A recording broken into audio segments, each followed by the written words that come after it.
Sí, ya estamos en vivo. Listo. Hola, ya nos estamos viendo en Facebook. Hola, hola.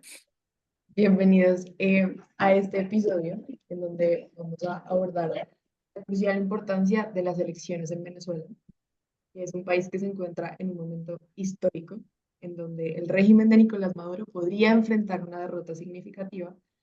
Y para analizar esta coyuntura contamos la participación el día de hoy con Hasler Iglesias, que es un destacado vocero del movimiento juvenil en Venezuela, es emprendedor, ingeniero químico y actualmente reside en España. Se vio obligado a salir de su país debido a la presión gubernamental y consideramos que Hasler es una voz esencial en este momento crítico y su experiencia nos permitirá explorar las complejidades y desafíos del proceso electoral venezolano. Bienvenido, Hasler.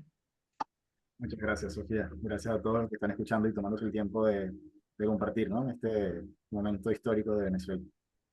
Bueno, para empezar, me gustaría preguntarte, ¿cómo describirías la situación actual política en Venezuela con respecto a la oposición y con respecto al gobierno? Mira, bueno, Venezuela sufre un sistema autoritario que ha limitado las libertades de toda la población, que ha violado sus derechos humanos y está sometido a una emergencia humanitaria compleja, como lo ha diagnosticado, digamos, Naciones Unidas, ¿no? Eh, en términos del sistema político, pues hay una oposición que ha sido hostigada, perseguida, ilegalizada. Hoy la gran mayoría de los partidos políticos opositores, digamos, de reconocida oposición, se encuentran, no son reconocidos como partidos por el Consejo Nacional Electoral, o incluso su titularidad ha sido transferida por medio del Tribunal Supremo de Justicia a, a otras personas, digamos, que presuntamente en coalición con el régimen, ¿no? De hecho, en la boleta electoral la que se va a usar este 28 de julio, aparecen varios de los partidos de oposición con candidatos distintos al que esos partidos públicamente están apoyando, que es en este caso Edmundo González Urrutia. Okay. Entonces, eso ha generado pues que una coalición de muchísimos partidos de distintos ámbitos del espectro político, de la socialdemocracia, de la democracia cristiana, del progresismo, del liberalismo, incluso de sectores de la izquierda, incluso una izquierda un poco radical y revolucionaria, estén apoyando a un diplomático de carrera que llegó a esa posición un poco por cosas del destino. Él no lo estaba buscando. El año pasado hubo unas elecciones primarias donde abiertas, sin necesidad de tú ser militante de ningún partido, podías ir a votar, eh, organizadas solo por la oposición, sin la injerencia ni del Consejo Electoral, ni de la Fuerza Armada, ni de ningún organismo público. Ahí fue electa María Corina Machado como candidata presidencial. Fue inhabilitada de oficio, digamos, de manera administrativa, sin que hubiese una sentencia firme en su contra, como establece la Constitución en casos de inhabilitación. Ella, de manera, digamos, luchó para que se revirtiera eso y se le permitiera ser candidata. Hubo un proceso de negociación en Barbados, el gobierno incumplió todos los acuerdos y mantuvo su inhabilitación. Ella se desprendió de su candidatura y postuló a una profesora universitaria sin actividad política previa, sin haber tenido cargos públicos previos, y el régimen también impidió que esta profesora universitaria fuese candidata por el simple hecho de ser la candidata de María Corina. A través de negociaciones el régimen aceptó, y aquí, digamos, dejo esto muy claro porque uno en Venezuela a veces hablamos de esto porque es nuestro pan de cada día, pero en la práctica, en un país democrático, que el Ejecutivo decida por la vía de los hechos quién se inscribe como candidato o no de otro partido político es impensable, ¿no? Y es lo que pasa en Venezuela. Entonces, por medio de una negociación, se inscribió a este diplomático con la condición de que él iba simplemente a guardar el puesto, como decimos, ¿no? A reservar, a inscribir a alguien para luego inscribir a otra persona que sí fuese a ser el candidato presidencial. Hasler, En, yo tengo una duda ahí con sí, respecto a la forma de la elección. O sea, claro, sí, vos estás hablando como si nosotros realmente conociésemos cómo es el sistema electoral de allá. Me gustaría que sí, nos describas así, tal vez en pasos o como lo quieras poner, realmente cómo funciona el sistema electoral venezolano. ¿Cuáles son los pasos? ¿Cuál es el procedimiento para llegar a este fin de semana? O sea, para llegar a este momento como para que los que estamos fuera de Venezuela o no conocemos el sistema electoral podamos realmente dimensionar de cómo funciona la maquinaria estatal. sí. Bueno, a ver, es que una cosa es lo que está en la Constitución y otra cosa es lo que ocurre, ¿no? El periodo presidencial en Venezuela es de 6 años. La última elección fue en el 2018, aunque fue desconocida por no solo la comunidad internacional, sino por el Parlamento venezolano, en ese momento controlado por la oposición, y se generó un conflicto de poderes, ¿no? Eso llevó, habrán escuchado la historia de Juan Guaidó y la presidencia interina, fue precisamente porque la elección presidencial del 2018 fue desconocida por el Poder Legislativo como una elección real y verdadera, y por ende Maduro pues no podía asumir la presidencia sin haber sido electo. Y había recaído pues el poder o la legitimidad de ejercicio en el presidente del Congreso. Luego estamos 6 años después de eso. 6 años después de eso pues corresponde el proceso electoral. Es una elección directa de una sola vuelta, donde gana el candidato simplemente que saque más votos. Aunque el que saque más votos tenga, por ejemplo, 30% de los votos, pues esa persona es el ganador. Postulan partidos políticos que hayan tenido un porcentaje mínimo de apoyo en las elecciones pasadas, a las que hubiesen participado, o de manera independiente a través de la recolección de firmas, ¿no? En este caso, pues está postulado Nicolás Maduro con el apoyo de la coalición de gobierno, que es fundamentalmente el Partido Socialista Unido de Venezuela y algunas otras organizaciones pequeñas, apéndices del Partido Socialista Unido de Venezuela.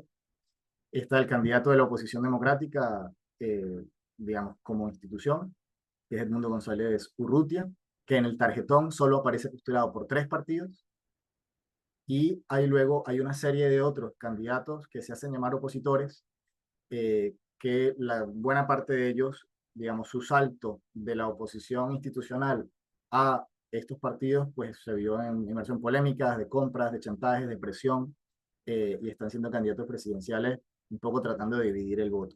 Entonces, en lo que decía, va a haber, por ejemplo, tarjetas del partido que gobernó durante los 40 años de democracia, o de los dos partidos que gobernaron en los 40 años de democracia que hubo en Venezuela, que apoyan a Edmundo González Urrutia, pero alguien que encuentre la imagen de esos partidos va a haber a otro candidato en el tarjetón.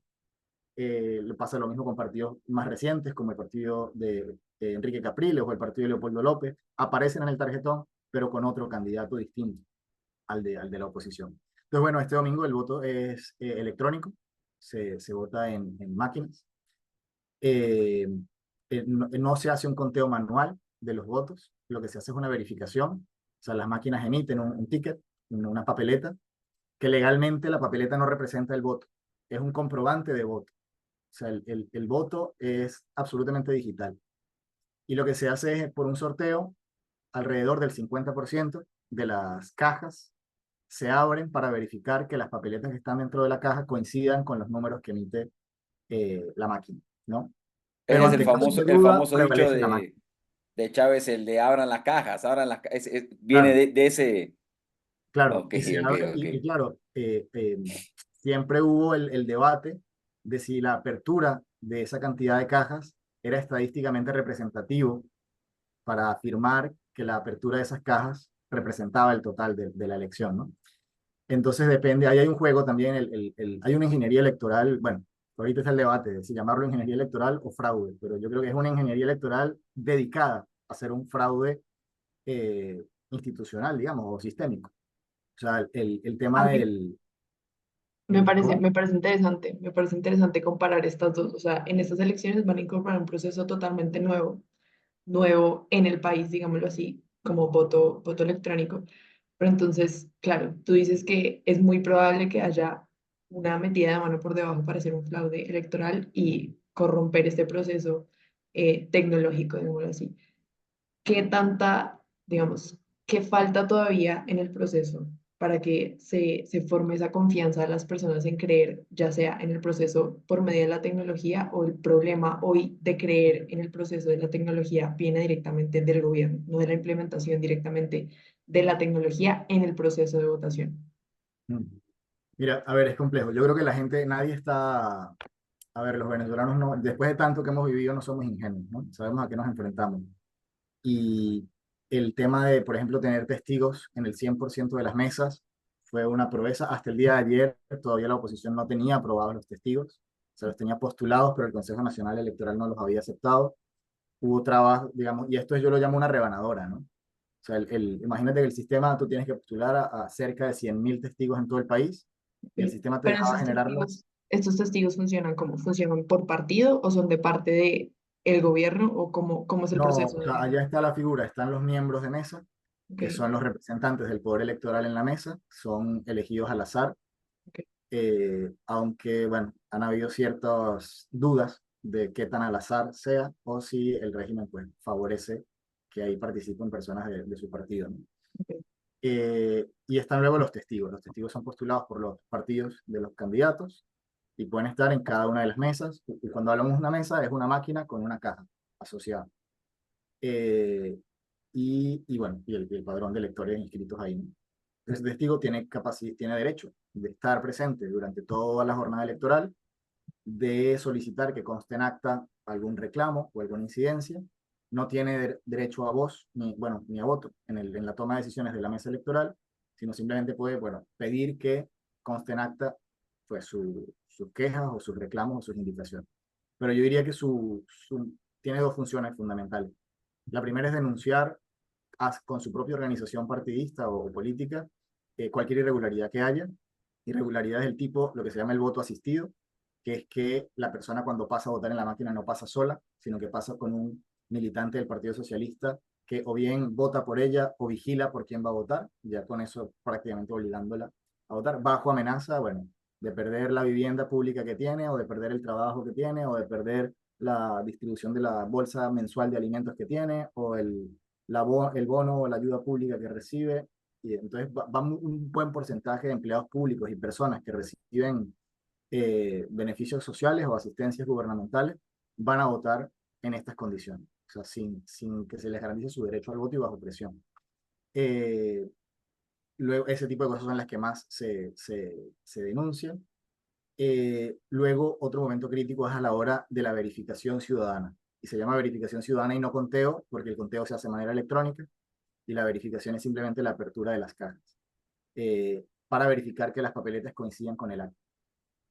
Luego, el voto o digamos, el fraude tiene componente electrónico y tiene componente físico. O sea, el hecho de que a un porcentaje importante de la población vaya a votar con alguien vigilando por quién vota es un componente físico del fraude. Pero tenemos también casos, por ejemplo, y esto es icónico, de la gobernación del estado Bolívar, el estado territorialmente más grande de Venezuela, donde están las minas de diamantes, de oro, de bauxita, muy cerca del Amazonas venezolano, o sea, una fuente de recursos minerales que el Estado ha estado contrabandeando para tener acceso a recursos, vistas las sanciones petroleras. Ahí ganó la oposición y lo demostró con actas, con el documento que emite la máquina electoral. Ese documento le queda una copia a cada testigo. Entonces, ¿qué hacen los testigos? Pues por un sistema, bien sea por teléfono o por aplicaciones en los teléfonos móviles, pues transmiten a su comando de campaña el resultado de cada mesa. En el comando se totaliza y se tiene, antes de que el Consejo Electoral anuncie los resultados, ya cada comando pues tiene los números directos emitidos por las máquinas del Consejo Electoral que reciben vía teléfono de sus testigos. En esa ocasión, la oposición tenía esas actas que son documentos oficiales, vinculantes, ganaba la gobernación y el CNE publicó unos números distintos, dando ganador al candidato del régimen. Con esas actas se acudió al Tribunal Supremo de Justicia, entonces estoy hablando de hace 7 años, ¿sí? O sea, ya el periodo de gobernadores venció incluso. Se acudió al Tribunal Supremo de Justicia presentando documentos oficiales de una máquina del Consejo Nacional Electoral, o sea, no era el conteo que hacía el testigo a mano o lo que fuese, era un documento oficial y nunca fue reconocido. O sea, simplemente pues ellos dijeron que ganó el oficialista y el oficialista gobernó. Y hasta la fecha de hoy, esa violación, ese derecho electoral, tanto del que ganó como de la gente que lo eligió, pues no fue reconocido. Y eso es uno de los riesgos que puede ocurrir. ¿Sí? Esa es una de las estrategias. Otra estrategia que han tenido, que pasó también en ese mismo proceso electoral, en el estado Barinas, por cierto, donde nació Hugo Chávez. Ganó un opositor y luego de haber ganado, emiten de oficio una sentencia de inhabilitación política, donde entonces le impiden ejercer el cargo para el cual fue electo. Se iban a repetir las elecciones, este candidato dice, bueno, pues si a mí no me dejan competir, postulo a mi esposa para que compita en mi representación y en mi nombre, y a ella, que nunca había ejercido ningún cargo político, ni público, ni nada, también le emiten una sentencia de inhabilitación política. Y terminan postulando a otro dirigente de otro partido. O sea, Aquí se ha hablado mucho incluso de la posibilidad de que inhabiliten antes de la elección al candidato, a Edmundo González Urrutia, o de que inhabiliten la tarjeta del partido que lo está postulando. Son 3 partidos, pero que inhabiliten como la principal, por la que los venezolanos más se sienten identificados. ¿Qué significaría eso? Esa tarjeta sigue en el tarjetón, no se elimina. Que si la gente va y esa tarjeta está inhabilitada y votan por ella, ese voto termina siendo nulo, por ejemplo. Entonces es como una rebanadora, ¿no? O sea, por la presión de empleados públicos te rebanan un 1%, si hacen lo de la tarjeta te rebanan otro por ciento, tal, y al final, si en el escenario final igual pierden, pues son capaces hasta de publicar datos volteados o hasta el extremo de inventarse algún delito o sin necesidad de inventarse ningún delito de inhabilitar al ganador. Ahí, Eso lo ahí hemos me, visto. me surge una pregunta, o sea, que un poco lo que hemos visto en el escenario político en los últimos meses era que de alguna manera los países, los que se creen la policía del mundo, iban a estar ahí un poco auditando las elecciones. En cuanto a las auditorías, digamos, de entes internacionales, fundaciones, ONGs, ¿qué hay? ¿Qué No realmente hay, va a operar dentro de esta no hay, elección? O sea, no van no a hay, dejar no hay. entrar a nadie, o sea, nadie El va a poder gobierno auditar. cambiaron la ley de procesos electorales hace un par de años y la figura de observación electoral, como existe en todas partes del mundo, en Venezuela no existe. En Venezuela se les llama acompañantes o veedores electorales. ¿Cuál es la diferencia? Por un lado, que no tienen autonomía de ver lo que quieran ver, sino que van guiados por funcionarios del Estado. Luego, para este proceso en particular, solo van a estar, digamos, de reconocida legitimidad internacional, el Centro Carter, bajo esta figura de nuevo, de acompañamiento, no de observación, o sea, ellos van a ver lo que les dejen ver, no lo que quieran ver, y una misión de observación electoral de Naciones Unidas que tiene por mandato de esa misión, y evidentemente en negociación con el régimen, prohibido hacer público cualquiera de sus hallazgos, sino que solo va a generar un informe que le va a presentar al secretario general de Naciones Unidas. O sea, y bueno, ya quedará de manos del secretario general de Naciones Unidas, pues qué hacer con esa información, ¿no? Pero de entrada no es un informe público como el que hemos visto de la Organización de Estados Americanos o de la misma Unión Europea en Venezuela. Eh, de hecho, la Unión Europea, desde que hizo un informe público de lo que observó en las elecciones regionales anteriores en Venezuela, denunciando que el proceso no era libre, pues los dejaron de invitar. También ha trascendido, comenzaron a invitar a actores cercanos al régimen, como puede ser el gobierno de Brasil, el gobierno de Colombia, el expresidente de Argentina, y en las últimas horas han comenzado a aparecer las noticias de que esas invitaciones han sido revocadas por los comentarios que hayan hecho estos políticos, ¿no? Por ejemplo, el presidente Lula ha manifestado su preocupación de la amenaza de Maduro de que hubiese un baño de sangre si ellos no ganaban. Bueno, el canciller del presidente Lula, que estaba invitado, iba a participar acompañando la elección, pues le fue revocada esa invitación y hasta ahora no tenemos confirmación si va a estar en Caracas o no.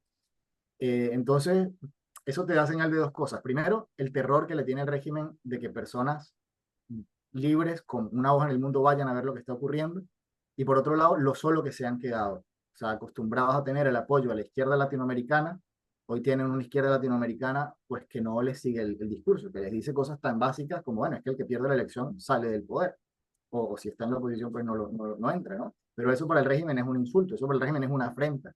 Que le digan al régimen que si tú pierdes te vas, implica pues ya no te quiero, ya no quiero que vengas a ver la elección, ¿no? Y es un poco la lógica de un país o de un gobierno que no le importa nada lo que piensen los demás. Dicen, bueno, me sanciona, no me importa. Pues contrabandeo petróleo o minerales. Pues me criticas, pues no te invito, o sea, no te permito que estés aquí. Y lo hacen un poco y te terminan saliendo con la suya, digamos, a nivel venezolano, pero también lo vemos a nivel mundo con países como Irán, con países como Rusia, eh, eh, que pues terminan haciendo todo y los mecanismos internacionales que hay para contenerlos parecieran ser muchas veces insuficientes. Sí, de mentiras. Pero bueno, quiero hablar de resultados. Hablemos de lo que imaginas tú que van a ser los resultados y qué contexto pasaría. Entonces, quiero hablar de qué pasaría si efectivamente se da un delito electoral en cuanto a resultados. ¿Qué pasaría o qué piensas que pasaría en ese contexto? ¿Y qué pasaría si llegase efectivamente la derrota del gobierno actual? O sea, ¿cuál es tu visión entre estas dos eh, como contextos futuros que pueden pasar? Sí. Mira, yo creo que lo que falta es que el régimen reconozca su derrota. O sea, yo doy por sentado que la gente va a salir a votar masivamente. El gobierno tiene desde el año 2015 perdiendo el apoyo de la gente, digamos, y del año 2015, que fue la única elección medianamente libre, que ya no era, no podíamos decir que era una elección libre, pero medianamente libre, que ganó la oposición con la mayoría absoluta del Parlamento. Desde ese momento hasta hoy, tú ves cualquier encuesta y lo que ha habido es una pérdida de la popularidad de Nicolás Maduro. Si eso le sumas la ola masiva de migración que alcanza un cuarto de la población del país, siendo la más grande del hemisferio occidental en toda su historia. Si le sumas la emergencia humanitaria compleja que hemos sufrido con fallas desde cosas tan básicas como el agua, la luz o hasta la alimentación y casos de desnutrición y enfermedades antiguamente erradicadas que han vuelto a aparecer, no hay cálculo ni análisis político que pueda pensar que el régimen de Maduro ha ganado popularidad en estos últimos 9 años, ¿no? Desde esa elección parlamentaria. De hecho, eso es lo que ha generado que en las elecciones que les comentaba antes a gobernaciones, pues hayan tenido que hacer estos fraudes o alterando los números o inhabilitando a diestra y siniestra, o bueno, incluso todo lo que han hecho en esta elección, ¿no? Hoy tenemos más de 100 personas detenidas en menos de un mes que ha durado la campaña, personas activistas políticos, todo el círculo cercano de María Corina Machado amenazados de cárcel y operando bajo refugio de la Embajada Argentina en Caracas. Han cerrado hasta los hoteles donde se han quedado los candidatos, o el candidato y María Corina Machado cuando han ido a las ciudades. Han cerrado los puestos de empanadas donde se han parado en la carretera a desayunar o a merendar. Eso me O pareció muy sea, lindo. sí, entonces tú te pones a ver eso y, digamos, para mí son evidencias absolutas de que lo que dicen las encuestas es verdad, de que lo que se ha visto en la calle en Venezuela, sus campañas electorales, ha sido siempre un país de demostrar fuerza, ¿no? Pues los cierres de campaña siempre tienen que ser en la avenida más grande de la capital o la avenida más grande de la ciudad donde vayan a ser.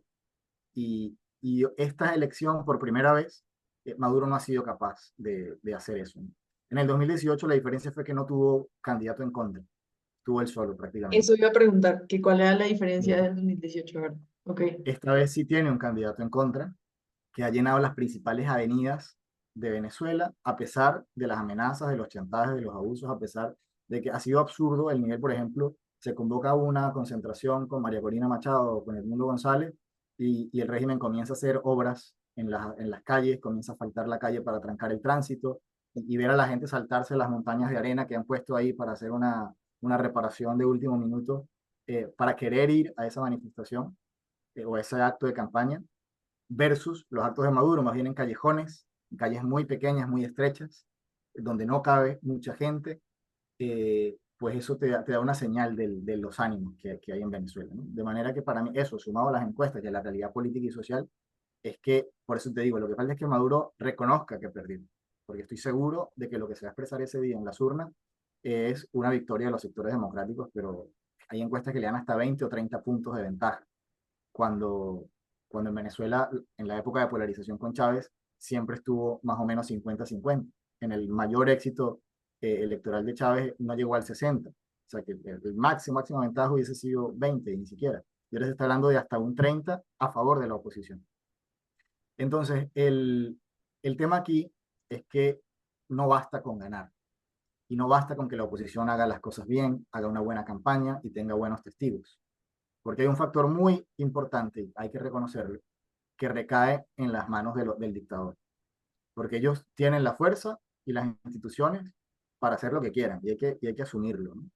Y pueden elegir ese camino. Es una posibilidad.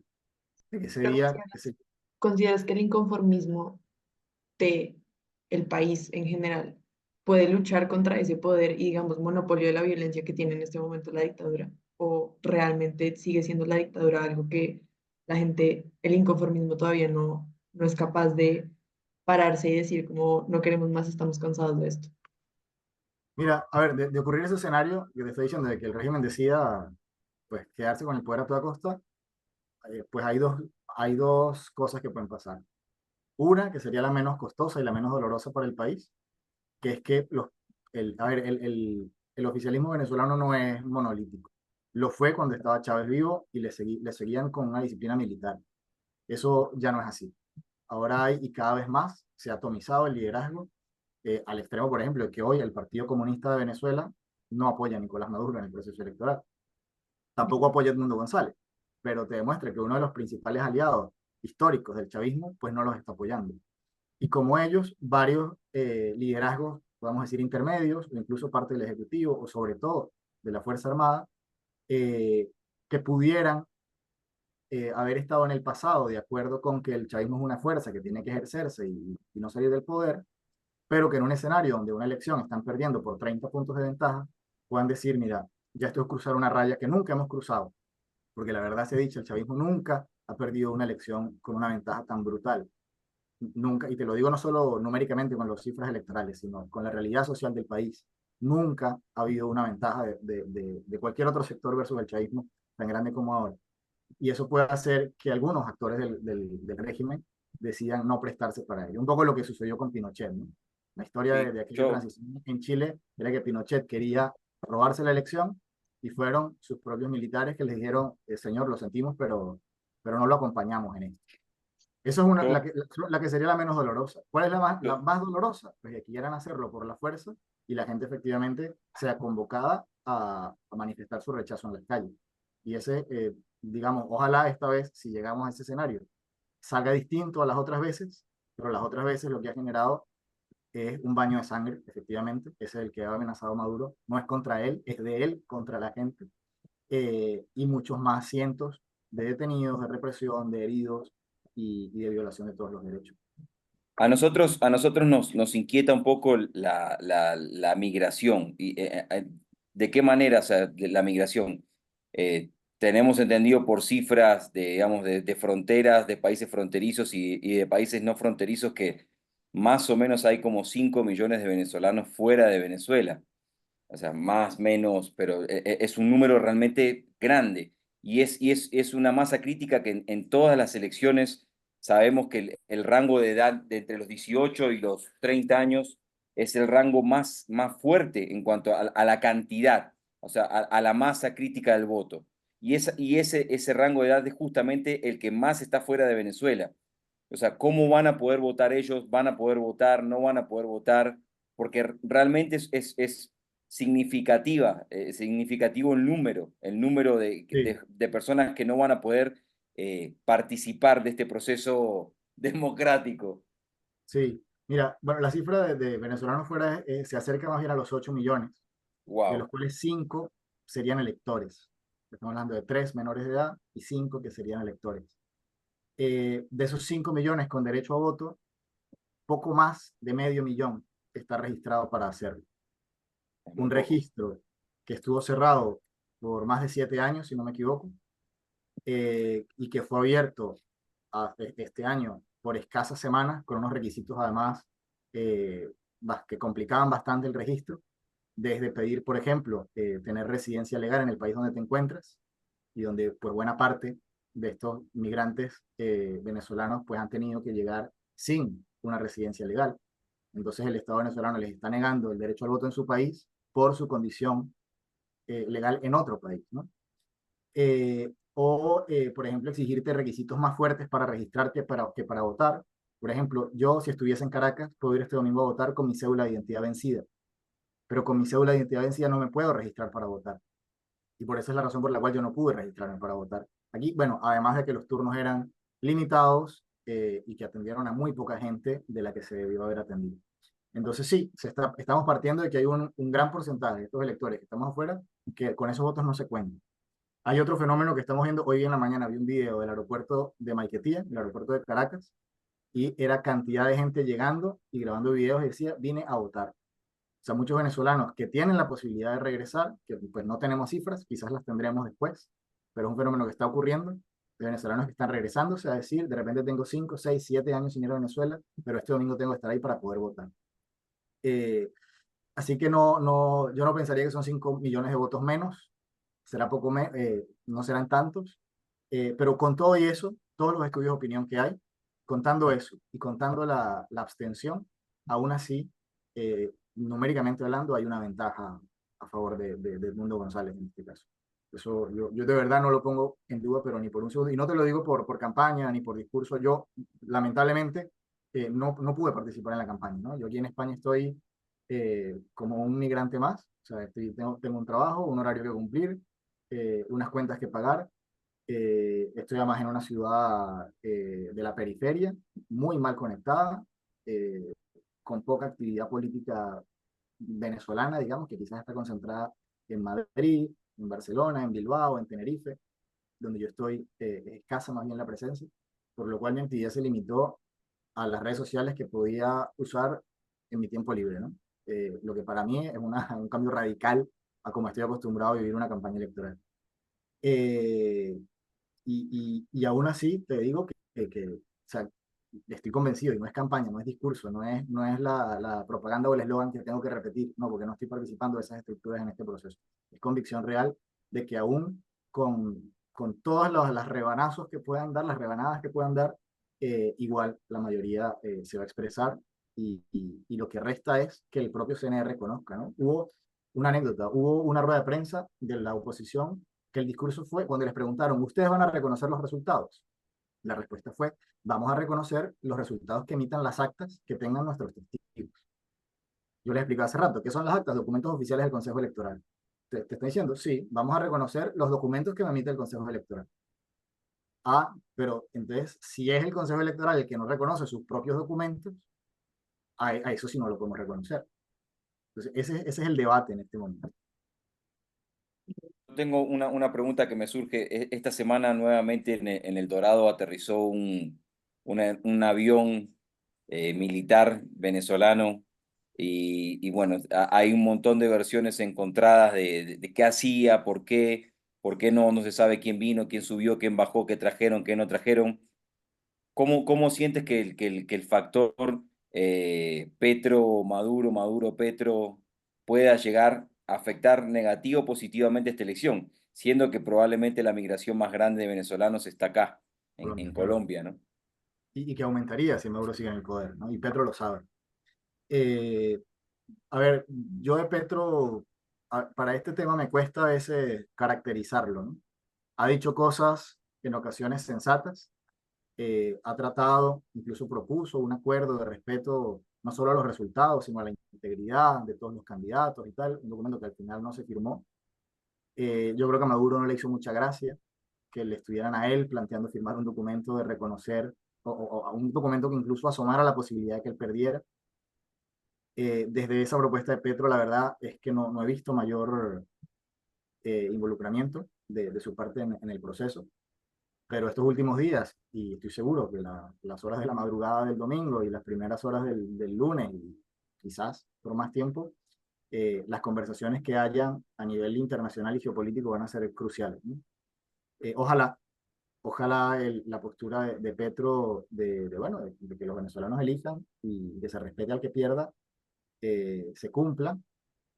Del sector de la oposición se ha dicho, lo ha dicho María Corina Machado, que incluso muchos tenían que era una radical y que iba a comenzar una cacería de brujas y tal. Todo lo contrario, ha dicho que está dispuesta a hablar y a llegar a acuerdos con todos los que con los que quieran colaborar a que en Venezuela se restablezca la democracia.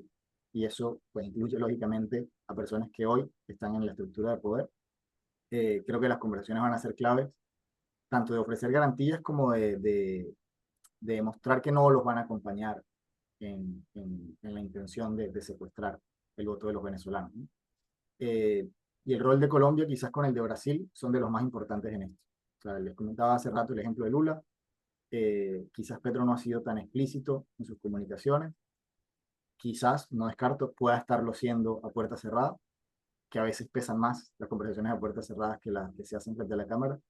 Pero bueno, son cosas que tendremos que ver con el transcurso de las horas, ¿no? Yo sí creo que la presión que pueden hacer Colombia y Brasil es fundamental, pero digamos, depende es del régimen qué tanto riesgo asume o qué tanto dosis de realidad. Colombia, Brasil y habría que sumar a México, ¿no? O sea, con AMLO y todos sus amigos que también están súper Sí, pero pendientes fíjate, lo de de lo que va a México, pasar. lo de México Porque es por más, México ha pasado una migración enorme también de Venezuela, que han seguido, ¿no? Pero que han sí, pasado por ahí. pero lo de México es más, yo pensaría que es más ideológico, ¿no? Porque la realidad es que, vale, quitemos la cantidad de venezolanos que están cruzando la frontera norte de México. Eso no le soluciona el problema a México. Eso le quitará una parte quizás importante, quizás la mitad, no lo sé, pero no le soluciona ese problema a México. En cambio, a Brasil y a Colombia, que el único flujo migratorio que están recibiendo de manera masiva es de venezolanos, sí que es mucho más crítico, sí que tiene un peso en su economía, en la presión sobre sus sistemas de salud, sobre sus sistemas educativos, la situación venezolana que sobre la de México. Ok, ok, ok. Ok. Bueno, pues la verdad, yo sé que consideramos que las elecciones son un pilar fundamental, especialmente en este contexto de democracia.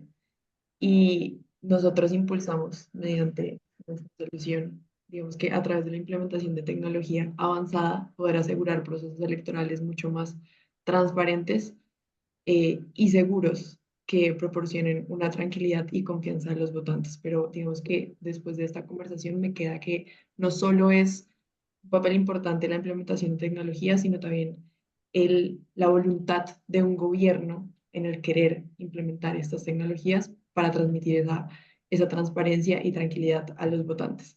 Eh, la invitación de hoy es que participen por medio de una encuesta que estamos haciendo en nuestra cuenta de Twitter, que va a ser también como un sondeo, pero queremos que sea un sondeo real, así como decías, Hasler, que igual el gobierno se ha opuesto a los diferentes sondeos que han hecho internamente en el país. Queremos hacer un sondeo público a nivel internacional en donde participen los venezolanos y en realidad cualquier persona, no importa su nacionalidad, y ver qué está pasando, qué piensa la gente y esperar los resultados para el domingo, porque su voz es vital para construir un futuro democrático y justo. No sé si quieras dejar algún mensaje a las personas, invitar a las personas a las urnas el domingo también me parece crucial. Eh, entonces, este es tu espacio de cierre. Por supuesto. Bueno, primero invitarlos a que participen en esa encuesta que estarán publicando ustedes y luego los venezolanos que tengan el derecho y la oportunidad de votar, que puedan hacerlo. De verdad que habemos muchos que ansiamos poder hacerlo y no podemos. Y este domingo, como quizás nunca antes, en estos últimos 25 años, hayamos tenido la oportunidad de salir de la tragedia que nos ha tocado vivir, ¿no? Y a todos los que, como yo, no podamos votar, o incluso a todos los amigos de Venezuela que se preocupan mucho por esto, a hacer uso de la voz que tienen también. Yo creo que esta elección no se juega, bueno, y lo dije numerosas veces, no se juega solo en la mesa electoral, se juega también en el contexto geopolítico, que muchas veces también es mediático, y muchas veces también es de la opinión pública que haya en otros países, en países interesados.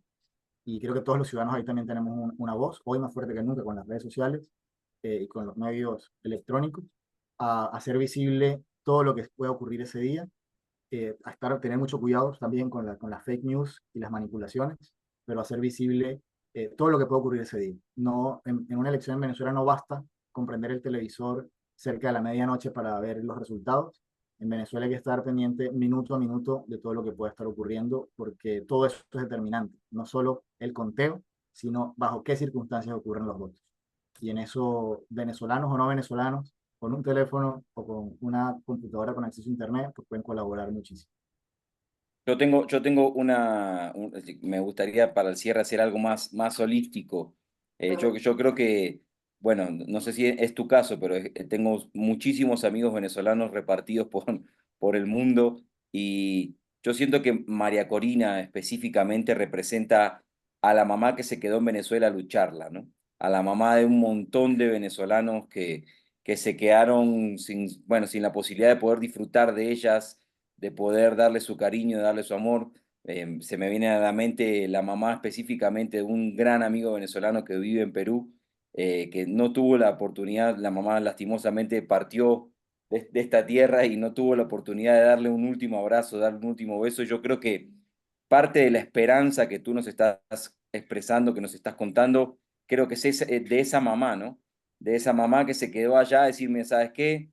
Me tocó ver a mi hijo partir, ver a mi esposo partir, ver a mis sobrinos, a mis primos, a las personas que uno ama y con los que uno creció. Entonces, me gustaría que tal vez puedas, en esta misma línea, poder tal vez Yo, bueno, tuve la oportunidad de conversar un par de veces con María Corina y yo creo que es eso, ¿no? Que justamente la representación de la mamá que se quedó a echarle ganas, no sé cuál es la palabra que se utiliza ya, pero a Sí, decir, bueno, si la vamos a pelear, sí sé la palabra, pero no la voy a decir, a, a, a, a, a, a pelearlas. Y es la última batalla que tal vez van a poder dar todas esas mamás que en este momento se encuentran peleándola en la tierrita, ¿no? sí, y así es. Y uno de los eslogans de la campaña de María Corina ha sido para que vuelvan nuestros chamos a casa, ¿no?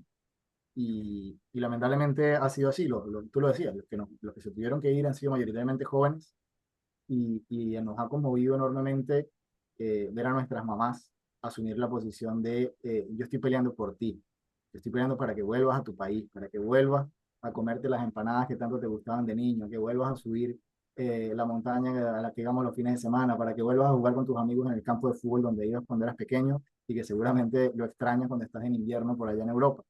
Esos son los mensajes que le han movido el corazón a esta campaña, y es la realidad. Las videollamadas en las concentraciones, ¿no? En los actos de campaña, eh, el, el traerse un poquito, así sea por medio de una pantalla, al primo, al hijo o al sobrino que vive en Colombia, en Brasil, en Estados Unidos o en Inglaterra. Y es el gran anhelo que tenemos muchos, porque el venezolano mayoritariamente nunca estuvimos acostumbrados a migrar, todo lo contrario, éramos un país que recibíamos a gente. Yo mismo soy ejemplo de eso, mi mamá es de Colombia y mi papá de España. Y ambos se fueron a Venezuela pues buscando un futuro mejor. Y tenía amigos, hijos de chilenos, de turcos, de portugueses, de italianos, de franceses, de ecuatorianos, de peruanos, de todos lados del mundo prácticamente. Y en Venezuela estábamos acostumbrados a eso. Y ahora nos tocó salir por la fuerza, o incluso aunque no hubiese sido por la fuerza física, sí por la fuerza de la realidad, y encontrarnos y saber y vivir en primera mano lo que es ser migrante y lo que es no sentirte en tu casa y lo que es sentirte muchas veces rechazado, discriminado y hasta repudiado sin tú entender muy bien por qué. Y eso también, para todos nosotros, el responsable de eso no es el que nos trata mal en el país donde estamos, es Nicolás Maduro que nos obligó a salir de nuestro país. Y precisamente por eso este domingo tenemos la oportunidad de que pronto, todos esos episodios se acaben y que ya nadie, ningún venezolano tenga que sufrir ni acoso, ni generalizaciones ingratas, ni xenofobia, ni persecución, ni discriminación de ningún tipo, sino que pueda estar otra vez en su país y el país que fue también de muchísimos extranjeros que lo hicieron suyo y que ojalá podamos volver a recibir con el milagro económico que vamos a hacer realidad en Venezuela. Pero ahora van a volver con una visión de mundo. Ya no es el mundito de Venezuela, sino es el mundo para Venezuela. Así es, así Van a es. volver mejor que antes. Amén. Así que esperemos que realmente la tecnología esté a la altura de la esperanza y de la razón que tiene el pueblo venezolano. Sí, bueno, a los dos muchas gracias por el espacio. De nuevo, a quien nos esté viendo, los invitamos a votar, a usar la tecnología. Como dice Hadler, me parece muy importante a quienes no puedan participar de manera como activa en las elecciones, usar las redes sociales para informar de manera correcta y esperemos que la tecnología esté a la altura de los resultados que se van a dar el domingo. Amén. Muchas gracias a ti por este espacio y a todos los que hayan escuchado y compartido este ratito.